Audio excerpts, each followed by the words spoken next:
প্রতিদিন মাদক সেবনের জন্য মায়ের কাছে টাকা চাইতেন সুজন আলী। টাকা না পেলে মারধর, বাড়িতে ভাঙচুর, নিয়মিতই চলছিল নির্যাতন। শনিবার সেই নির্যাতন চরম রূপ নেয়। টাকার জন্য মা শরীফাকে লাথি মারতে থাকেন সুজন।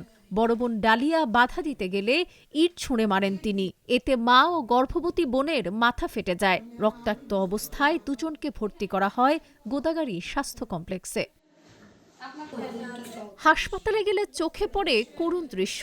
বেডে শুয়ে কাঁদছেন বৃদ্ধ মা শরীফা বেগম, পাশে দাঁড়িয়ে কাঁদছেন মেয়ে ডালিয়া। ভাইয়ের অত্যাচারে অতিষ্ঠ হয়ে জেলে দিতে চেয়েছিলেন তিনি। মাস 6 আগে গিয়েছিলেন ইউএনওর কাছেও।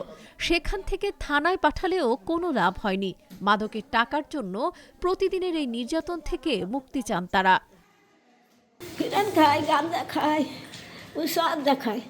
আমি চাইল গেলা কত কষ্ট করে চাইয়া চিন্তা আইনা খেয়েছি, তারপর নিয়ে যে গাঁজা খাই হিরান খাই।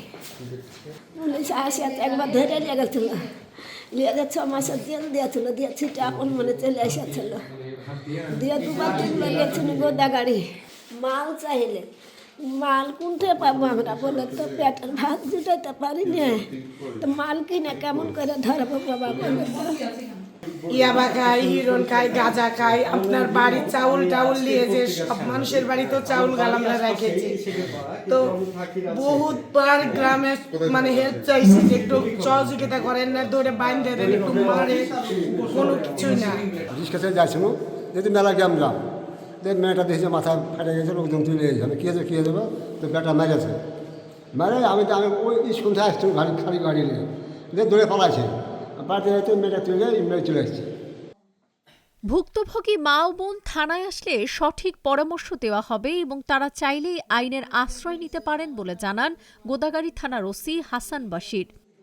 বিষয়ে জানেন, আমার নলেজে নাই, তো ওনাকে পাঠাই দেন, দেখতেছি বিষয়টাকে জেনে বিস্তারিত জেনে পরামর্শ ওনাকে থানায় পাঠাই দেন। মাদক শুধু একজনকে নয়, নীরবে শেষ করে দেয় পুরো একটি পরিবার। সুজনের পরিবারের মতো এমন ভুক্তভোগী বহু পরিবার।